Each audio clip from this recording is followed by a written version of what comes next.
o assunto agora é sobre economia, falar sobre dinheiro. Você sempre se preocupa com as suas finanças, mesmo quando está positiva ou quando está negativa.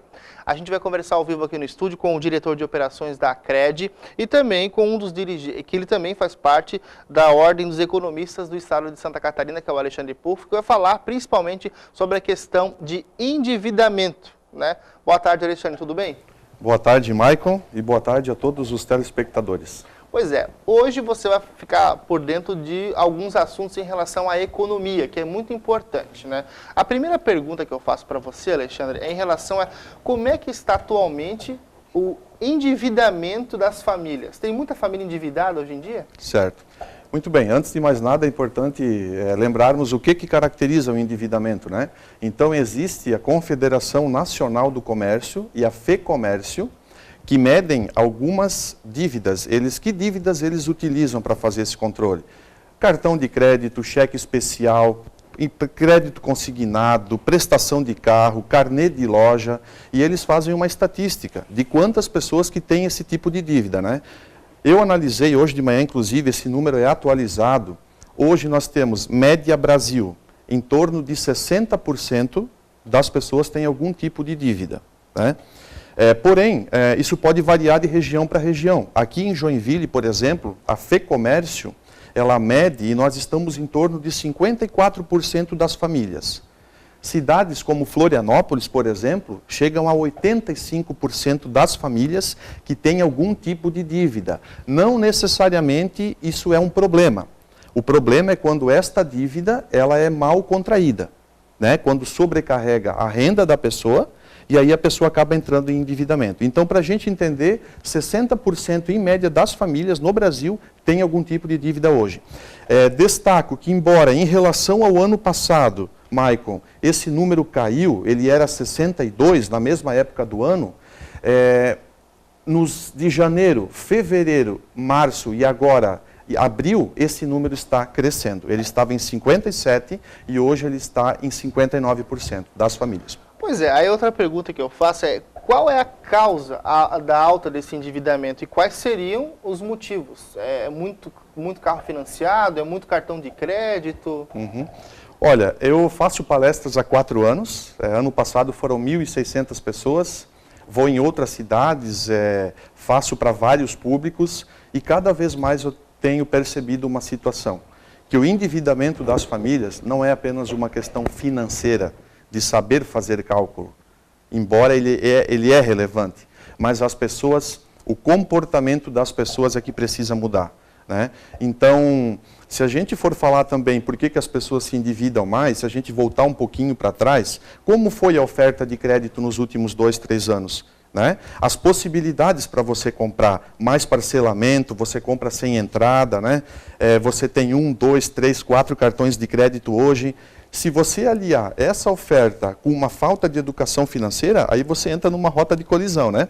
A pessoa não tem educação financeira e tem um monte de situação que ela pode consumir, ela vai ter dificuldade, tá? Tem alguns fatores hoje que prejudicam mais. Por exemplo, eu elenquei pelo menos rapidamente 10 situações que mais endividam as pessoas. Perda de receita, mas não ajusta a despesa. A pessoa pode estar desempregada, pode estar recebendo menos, só que ele não muda o padrão de vida dele. Ele continua naquele clube mais caro, ele continua talvez com uma internet que ele não precisava ter, ele continua gastando onde ele não precisava gastar e ele não se adequa na despesa. Isso é um problema. Então, quando a pessoa... Diminuiu a renda, tem que também... Fundamental. Quando diminui a renda, você tem que fazer uma avaliação do teu cenário e o que é supérfluo ou não necessário, você tem que, naquele período, eliminar. Não que você não possa ter de novo, mas naquele momento é hora de parar. O desemprego, já falei, despesas médicas que não avisam muitas vezes. Você não está preparado a elas, você pode se endividar. Divórcio, eu faço muita palestra para casal. Hoje, o índice de casais que se separam devido ao dinheiro chega em torno de 40% a 50%. Nós temos isso comprovado, pesquisa de universidade, inclusive aqui no Brasil e fora. O dinheiro faz parte da vida do casal. O dinheiro, acho que não traz a felicidade, mas ele tem uma palavra que é tranquilidade. o casal tem que conversar sobre dinheiro. Esse é um dos motivos também. Jogos e outros vícios, pessoas que não têm controle, viciam no jogo, endivida as pessoas também. Gastando aquilo que não recebeu, ele antecipa consumo. O salário não chegou, mas ele já está gastando. Quando o salário entra, não tem mais dinheiro. Ele vai ter que suprir aquele gap entrando no cheque especial, contratando empréstimo ou pedindo emprestado. Incapacidade de administrar dinheiro. Essa é a pessoa que ganha R$1.000 hoje, ele tem problema. Ele passa a ganhar 1.500, ele continua com problema. Ele vai ser gerente, ele vai ganhar 2.000, mas ele continua com problema. Ele quer ser diretor da empresa para mudar de vida, ele quer ser dono, ele quer ganhar mais, mas ele não muda de vida. Porque o problema não é muitas vezes o dinheiro, é a maneira como ele lida com o dinheiro. Então isso tem que cuidar bastante. Dificuldade de poupar, a pessoa não consegue guardar nada. Ah, mas para guardar tem que ter bastante dinheiro. É outro tabu. Comece guardando pouco. O importante é você criar o hábito de guardar. Né? Falar sobre dinheiro é um tabu. Então, não senta em casa com a esposa, ele não consegue fazer, não para uma vez por mês para fazer a avaliação das contas dele, porque acha que não precisa, porque acha que já sabe tudo. E muitas vezes ele acaba se perdendo, achando que não é importante, quando vê ele já se endividou. E a organização financeira como um todo. Ou seja, se eu ganhar um salário mínimo, eu posso guardar uns R$50. Já está valendo. Maico, vamos aqui falar de um percentual. Se você vai ler livro, vai ter palestrante que vai falar 20% do que tu ganha, você tem que guardar 30% do que tu ganha. Uma dica que eu dou, 10% no mínimo você tem que guardar. Ou seja, ganhou R$1.000, tem que tentar separar R$100. Ganha 2.000, tem que guardar R$200. Eu estou falando no mínimo. Jovens, pessoas que moram com os pais ou têm alguma condição que não gasta com aluguel, esse número deve ser um pouco maior, porque ele tem que entender que ele não tem essa despesa. A dica que eu deixo, no mínimo 10% do que você ganha, você tem que guardar. Outra dica, poupança não se faz no final do mês. Eu sempre digo que eu tenho um ponto positivo nas palestras que eu faço, porque eu atendo pessoas há 17 anos, em 5 cidades diferentes. E o que a gente tem ouvido quando a gente pede para as pessoas guardarem o dinheiro, eu vou deixar para o final do mês, se sobrar alguma coisa eu vou guardar. Pessoal, não vai sobrar. Eu estou aqui brincando, né? Brincando um pouquinho. Guarde sempre no começo do mês. O salário caiu, já tira para fazer a tua reserva. É isso aí. A gente tem alguns slides aqui para mostrar. Pode colocar na tela. Tem um ali primeiro, a gente pode começar falando sobre essas questões? Esse slide ele é a finança pessoal em si, quando eu faço a abertura da palestra, né, que é você conseguir equilibrar com o dinheiro que você ganha, todas as despesas, tudo aquilo que você tem que pagar na sua casa, no seu investimento. Né? Então é só isso, a gente pode passar. Pode passar o próximo ali. Né? Aqui é o gráfico que eu mostrei do endividamento das famílias. Vocês podem perceber que nós temos uma notícia até certo ponto positiva, Maicon. Ele mostra uma queda do meio do gráfico para a direita, ele mostra uma queda. Mas eu chamo a atenção nas últimas 3 colunas, ele vem aumentando. Pessoal, eu poderia falar de questões um pouco mais técnicas aqui. Por exemplo, a inflação alta, ela corrói a renda das pessoas. Ela come, vamos no popular, né? Você perde renda. Ele também impacta no endividamento. Mas ainda digo que a propensão ao consumo, o comportamento, a ansiedade, abraçar a prestação pequena que cabe no bolso. Aí você faz uma prestação aqui, uma acolá e outra ali. Quando você vê, aqueles 30, 40, 50 reais de cada uma viram 500 reais. Mas isso as pessoas não olham, porque elas dão importância aos compromissos altos. O aluguel, a prestação do carro, muitas vezes, e esquece dos valores pequenos, mas que somados ficam grandes. Então, esse aqui é um sinal de que está aumentando. Muito cuidado, tá? No outro slide, lembrando sempre que tudo isso é com fonte segura, né? Aqui eu já falei, a gente até pode passar, que são as 10 razões para o endividamento, né? Existem várias razões, essas são algumas, tá? 90% dos problemas financeiros, isso é uma avaliação minha das palestras que eu faço, porque durante a palestra eu faço uma atividade e o que nós descobrimos? Que no fundo as pessoas conseguem fazer contas. Eu faço uma dinâmica e peço para as pessoas, eles conseguem fazer. Mas se nós sabemos fazer conta, então nós sabemos que não podemos gastar mais do que ganhamos. Então, não tenham dúvida que o comportamento é fundamental para a educação financeira. Pode passar o próximo slide ali, então, que temos aqui. São acho que 16 slides, né? Nós podemos encurtar, né? Então, pense, não compre na empolgação, calma, vai com calma, reflita. Isso, pode passar o próximo ali. Aí Você havia me perguntado antes, qual o principal tipo de dívida que o brasileiro tem hoje? Vamos lá, liderando rasgadamente a lista, cartão de crédito. Cartão de crédito. De todas as dívidas, 74% é cartão de crédito. Mas eu quero dizer, Maico, que o cartão de crédito, o produto cartão de crédito, não é um produto ruim. Ruim é a forma como você administra o cartão de crédito. Tem gente que às vezes eu percebo tem 4, 5, 6, 7, 8, 10 cartões de crédito. Você precisa de tudo isso para viver? Quantos cartões tu precisa para viver? 1 cartão? 2? Então, pessoal, cuidado, porque a oferta também é muito grande. É só para destacar, tá? Então, o cartão de crédito, ele lidera a lista, tá? Com 74%. Depois vem os carnês, com 18%. E o financiamento de carro. Esses são as principais dívidas que o brasileiro tem hoje. Pois é, tem outro slide ali para a gente ver ali, só para a gente finalizar. Olha, evite entrar no rotativo do cartão de crédito e no cheque especial. Ambos possuem maiores taxas de juros? Sem dúvida nenhuma, podem entrar no site do Banco Central do Brasil, eu acesso constantemente. Uma das maiores, ou as maiores, são cartão de crédito e cheque especial. O cartão de crédito hoje, ele te dá a possibilidade de não pagar a fatura cheia. Você pode pagar 15%, que é o pagamento mínimo da fatura. E esse é um risco muito grande. Você fazer isso por um mês, numa eventualidade, não tem nada de errado. Ficar pagando o rotativo, fazer o pagamento da fatura mínima e o saldo remanescente que ficou, que é aplicado uma taxa de 12, 15, muitas vezes 16% ao ano, aí você vira uma bola de neve. Eu até trouxe um gráfico aí que ilustra um pouquinho isso, né? Então vamos só pegar um exemplo aqui, ó. Esta pessoa, ela teve uma fatura de R$1.000 de cartão de crédito, tá? Olha o exemplo da bola de neve.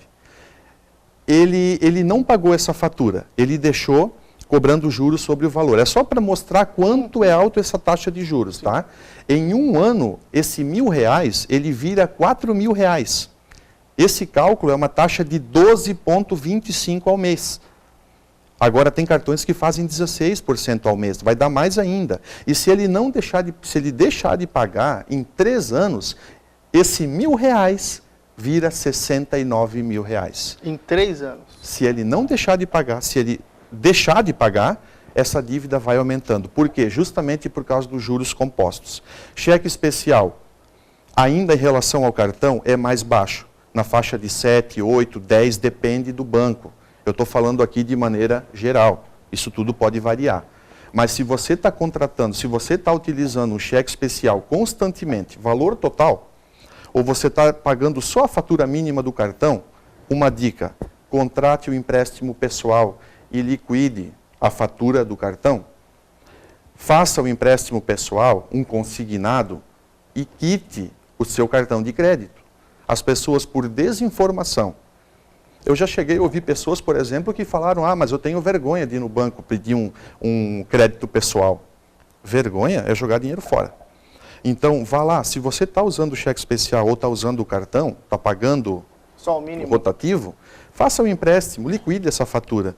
Tem taxas no mercado hoje que variam, que giram em torno de 2%, 3% ou 4%. Ainda assim é melhor do que 8%, 10%, 15%.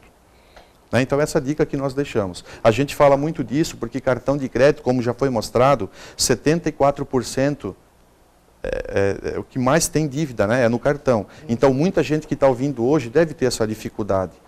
Se você está nesse pagamento mínimo, termine com isso, acabe com isso, pague menos juros.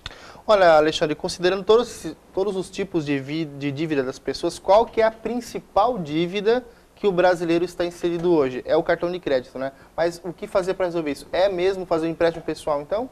A dica é essa, faça um empréstimo pessoal. né? Procure o seu banco. Nós lá da cooperativa, da Acred, nós temos um programa de educação financeira. Quando nós percebemos que o cooperado já está utilizando demais, o funcionário lá da Acred, ele já chama para oferecer um crédito para tirar ele desse endividamento. Você falou que faz palestras em várias regiões de Santa Catarina, até fora, né? O endividamento, ele gera um problema no relacionamento entre os casais? A dívida? Gera. Faço, inclusive, alguns programas de educação, eu faço palestras em cursos de casais, né? E eu posso dizer para vocês que cuidado com a vida financeira do casal. Muito cuidado. 90% das famílias não fazem organização financeira juntos. Não são capazes de sentar uma vez, às vezes nem uma vez por ano, para planejar o ano financeiramente, quem dera uma vez por mês. Então, o casal precisa sentar e organizar suas contas. O que nós vamos comprar? Nós temos condições? Esse mês, como ficou? Nós vamos entrar no especial? Nós não estamos gastando demais? Essa conversa, esse relacionamento, o casal precisa ter. E isso falta muito. Casais que não falam a verdade um para o outro, né? Infelizmente, eu até tive um exemplo numa palestra de uma pessoa que disse: eu não posso sentar lá em casa para falar sobre dinheiro. Mas por quê? A senhora não entendeu a tabela? Eu tinha entregue uma tabela para ela. Não é questão de entender a tabela, é que a gente mente. Eu não falo a verdade. Então, primeira coisa, seja transparente com o teu esposo e com a tua esposa. Coloque as contas na mesa. Não deixe o dinheiro estragar teu casamento. Muito pelo contrário, faça com que o dinheiro ajude você a adquirir mais bens, com o pé no chão, com calma. Eu sempre brinco que a pessoa acaba sentando e levando tudo na ponta do lápis quando vai separar, quando vai divorciar. Aí fala de coisa que nunca falou. Mas por que não fala antes, quando está tudo bem? Por que esperar a dificuldade? Então, desculpa entrar um pouquinho nesse ponto, isso não tem, todas as cidades que eu já fui, o problema do dinheiro e do relacionamento, ele é muito grande. Assim como tem exemplo de N casais que fazem isso muito bem. Né? Não são todos.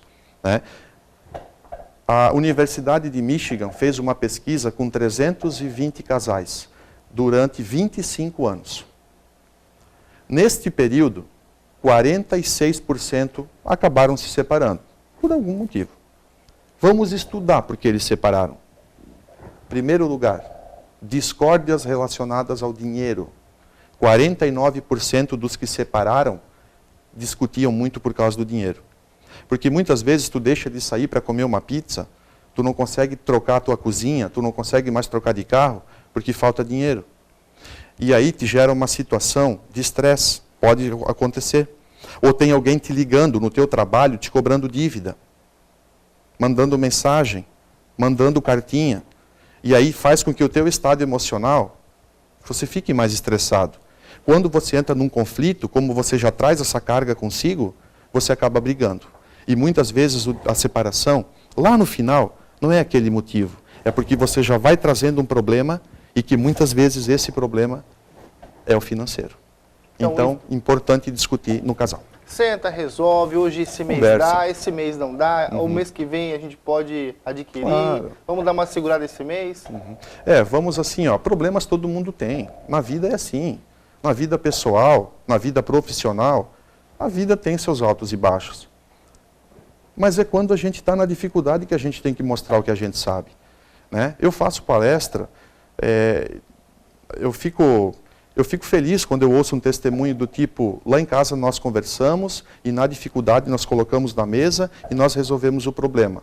E muitas vezes não é fácil, mas consegue. Ruim é quando não fala, deixa como está, não procura ajuda. Você não é obrigado a saber tudo na vida, mas você tem que saber aonde recorrer. Busque pessoas que conhecem.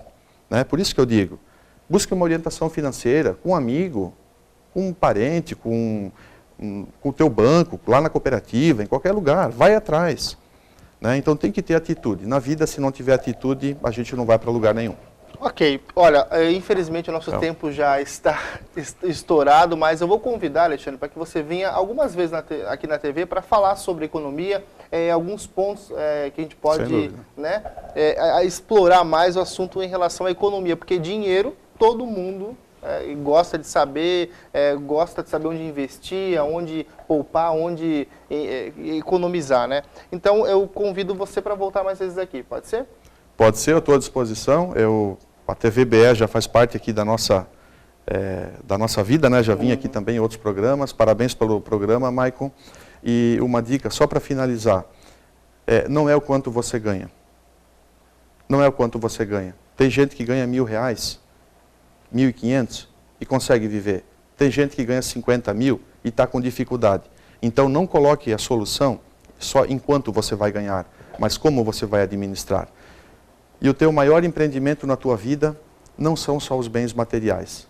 Construa também o relacionamento dentro da tua casa, que os bens materiais vão ser consequência do teu estado de vida. Muito obrigado a você, Maicon, aos telespectadores que nos prestigiam com a sua audiência.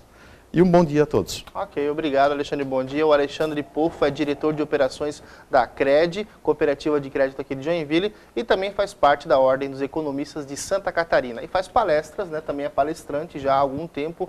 E, aliás, ontem esteve lá no Itinga, acho que hoje também tem, né? Palestra? Ontem foi um outro tema, né? Sim. As palestras de finanças eu faço, mas nós temos outros palestrantes, isso foi pela cooperativa, né? Pela CRED, que nós estamos abrindo uma agência no Itinga, né? E hoje também vai ter um trabalho lá com a comunidade. Tá certo, então. Obrigado, Alexandre, pela sua participação. Muito obrigado. Boa tarde a todos.